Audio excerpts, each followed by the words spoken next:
Episode में हमें दिखाया जाता है कि योंग का बॉडीगार्ड आकर उस बाइक वाले पर एक मुक्का मारता है, जिसके कारण वो दूर जाकर गिरता है। देखिए, स्टोरी कंटिन्यू करने से पहले लाइक एंड सब्सक्राइब कर देना और कमेंट भी कर देना, क्योंकि आपके कमेंट करने से चैनल की रीच बढ़ती है, जिससे मुझे सपोर्ट मिलता है। इस स्टोरी में देखते हैं कि अब हमें पास्ट सीन दिखाया जाए जहाँ पर यसु और योंग, जिनकी एज 11 ईयर होती है, जहाँ यसु रो रहा होता है, तब योंग बोलता है कि मैंने तुझे पहले वार्न किया था कि अगर तुम रोओगे तो मैं तुझे मारूंगा।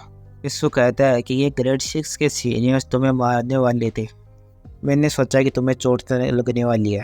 हम दोनों हमेशा से ट्विंस थे, लेकिन मेरे मुकाबले योंग हमेशा से सबसे ज़्यादा स्ट्रॉन्ग था। वो बोलता है कि तुम किस बारे में बात कर रहे हो?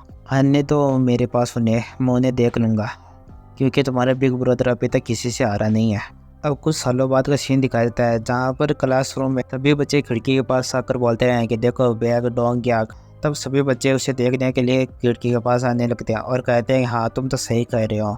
और सभी बच्चे धक्का मुक्की करने लगते हैं और कहते हैं कि मुझे देखने दो, और कहते हैं कि अगर कहीं से उसे खून निकल रहा है तो वह हार गया, और अगर वह रो रहा है तब ये मान लो कि वह हार गया। तब एक स्टूडेंट बोलता है कि हाँ, कि ये योंग के अंडरलिंग्स नहीं है। तब दूसरा स्टूडेंट बोलता है कि हाँ वो है। तब इनको किसने पीटा? और दूसरा बंदा बोलता है कि हाँ इनके सामने देखो योंग भी खड़ा है। और वहाँ पर एक हाई स्कूल का बंदा आता है और कहता है कि मुझे बिलीव नहीं हो रहा है, तुम सिर्फ 3 ही लोग आए हो, तुझे ऐसा नहीं लगता है कि तुम मुझे बैड गाय यहाँ पर बना रहे हो? अब वापस क्लासरूम का सीन दिखाया जाता है जहाँ पर दूसरा बंदा बोलता है कि क्या ये एक हाई स्कूलर है और इसी तरह का प्रो फाइटर है? तो वो हाई स्कूलर वाला बंदा बोलता है कि मैंने तुम्हारे फ्रेंड्स को कुछ एडवाइस दी, लेकिन वो अपने दिल पर ले बैठे इसको। अब योंग बोलता है कि सुन बेनिम, तूने मिडिल स्कूल से ग्रेजुएट कर लिया और हाई स्कूलर बन गए, तो फिर क्यों मिडिल स्कूल के पास यहाँ पर घूमते रहते हो? अब योंग गुस्से में बोलता है क्या तुम पागल हो? तुझे कुछ समझ नहीं आ रहा तो मैं तुझे समझाऊँ? अब वह हाई स्कूलर वाला बंदा उसे निकालने वाला होता है, लेकिन योंग उससे कहता है कि बाहर चलो, मैं तुझे पूरे स्कूल के सामने एम्ब्रेस फील नहीं कराना चाहता। अब योंग के साथी भी उसके साथ चलने लगते हैं। तब वो कहते हैं कि तुम लोग यहीं पर रुको, मैं सब कुछ संभाल लूँगा, और तुम्हारी कंडीशन देखकर लगता है कि तुम मेरे बीच में आओगे। अब क्लासरूम वाले बंदे बोलते हैं कि कितना कूल है जो अकेला ही इनके सामने करने वाला है। अब बाहर का सीन दिखाया जाता है जहाँ पर योंग नीचे सिर रखकर सॉरी मांग रहा होता है। अब हाई स्कूलर वाला बंदा बोलता है कि इसको क्या हुआ, इसका एटीट्यूड कहाँ चला गया? अब योंग बोलता है कि मैंने सुना है कि तुम जे हाई स्कूल में जा रहे हो, मैं तुम्हारी रिस्पेक्ट करता हूँ सुनबेनिम, मुझे यकीन है कि तुम वहाँ पर एक रियल डील हो। अब वह हाई स्कूलर योंग के सर पर एक अंगुली रखता है। तब योंग बोलता है कि हाँ तुम बहुत ज़्यादा अमेजिंग हो सुनबेनिम। हाई स्कूलर बोलता है कि तुम ये बातें करके मुझे बहुत अच्छा लगा, मैं तुझे अप्लाई करने वाला हूँ। अब वह हाई स्कूलर बोलता है कि तुमने ऐसी बातें करके मैं तो तुम्हारा हाथ तुम्हारे फ्रेंड जैसे करना, लेकिन मैं अब अच्छे मूड में हूँ, इसलिए मैं तुझे जाने देता हूँ, लेकिन मैं तुम्हारे फ्रेंड्स को मारूंगा। यह सुनकर योंग को गुस्से में दिखाया जाता है और कहता है कि मैं तुम्हारे साथ अच्छे से खेल रहा था। यह सुनकर उस हाई स्कूलर को कुछ समझ नहीं आता। तब योंग पेंसिल से उसके पैर में रोक देता है, जिसके कारण उसे बहुत ज़्यादा दर्द होने लगता है। अब योंग उसे किक मारता और कहता है कि तुम पिग बहुत ज़्यादा बोलते हो, और कहता है कि रोज़ जीवन सुबह न्यूज़पेपर डिलीवर करता है, वो भी दौड़कर, और मैं इस बात को लेकर उसे चिढ़ाता था, लेकिन वह अपने सिस्टर को सपोर्ट करने के लिए सब कुछ करता था। अब तुमने उसका पैर तोड़ दिया। अब उस हाई स्कूलर वाले बंदे का साथी उसे मारने के लिए आगे बढ़ता है और कहता है कि तुम किस बारे में बात कर रहे हो? योंग उसका हाथ पकड़कर बोलता है कि सॉन्गविन ने एक नई हॉबी पकड़ी है, उसने अपनी मॉम को हेल्प करने के लिए कैमबेम बनाना सीखा है। कैमबेम एक फूड का नाम है और उसकी मॉम कैमबेम स्टोर चलाती है। वह हमेशा से स्कूल में कैमबेम लाकर हमें सबको बांटता था, लेकिन वह आज से कैमबेम नहीं बना पाएगा क्योंकि तुमने उनका हाथ तोड़ दिया। अब हमें योंग को दिखाया जाता है जहाँ वह उस बंदे का हाथ तोड़ देता है और दूसरे बंदे उस पर अटैक करने के लिए आगे बढ़ते हैं और सभी योंग को पकड़कर उस पर हमला कर देते हैं, लेकिन योंग सामने वाले बंदे पर हेड पड़ देता है और कहता है कि ये उसों के लिए है जो तुमने उसका हेड तोड़ दिया था।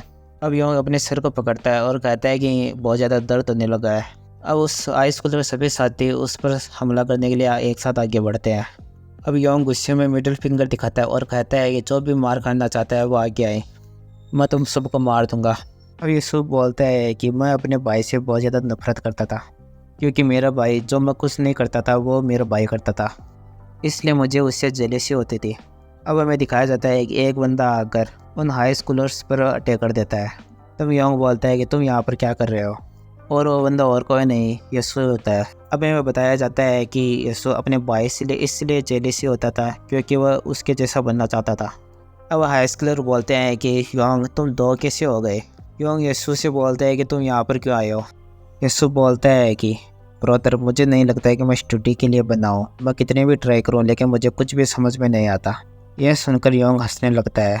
थोड़ी देर बाद का सीन दिखाया जाता है जहाँ योंग पूछता है कि यसु तुम क्या करने वाले हो अगर तुम स्टडी नहीं करोगे तो। यसु बोलता है कि शायद मैं बिजनेस स्टार्ट करूँगा, लेकिन अभी तक मैंने डिसाइड नहीं किया कि किस तरह का बिजनेस होगा, लेकिन मैं तुझे चेयरमैन बनाऊंगा। अब प्रेजेंट का सीन दिखाया जाता है जहाँ पर वो सोच रहा होता है कि मैं अभी तक मेरे भाई जैसा बनना चाहता हूँ। अब यसु बॉडीगार्ड से पूछता है कि अब हम क्या करें। मुझे लगता था कि मैं भैया योंग जैसा बन सकता हूँ, लेकिन मैं उससे बहुत ज़्यादा दूर हूँ। अभी तक मुझे पता भी नहीं है कि मेरा भाई किस तरह का पर्सन था और मेरा ब्रदर किस तरह का पर्सन था जो तुम मुझसे लाई करते हो। क्या मैं सच में योंग जैसा बन सकता हूँ? तब बॉडीगार्ड बोलता है कि मैं अपना आंसर देता हूँ कि योंग किस तरह का पर्सन था, और हाँ मैं तुम्हें योंग जैसा बनाकर ही रहूँगा। The symbol of Tyson. अब सीन कट होता है और गुड डायरेक्टर को दिखाया जाता है जहाँ वो अपने मन में सोच रहा होता है कि इनका मॉरल डाउन हो चुका है, बेसिकली मैं यहाँ पर मेरा काम डन हो चुका है। और वह अपने एक बंदे को कहता है कि आई को मैं इस काम के लिए बुढ़ा हो चुका हूँ, लगता है मुझे रिटायर होना चाहिए। और वह एलए के सीईओ के बारे में सोचता है और कहता कि मुझे लगता है कि शायद रिटायर होना भी जल्दी है। और वह उन सभी बंदों को कहता है कि तुम मेरे पास एक साथ आ जाओ, मुझे नहीं लगता है कि तुम जैसे नौजवानों को डर लगता होगा। अब हमें गोश्त को दिखाया जाता है जो गुड डायरेक्टर पर चाकू से हमला करने के लिए आगे बढ़ता है।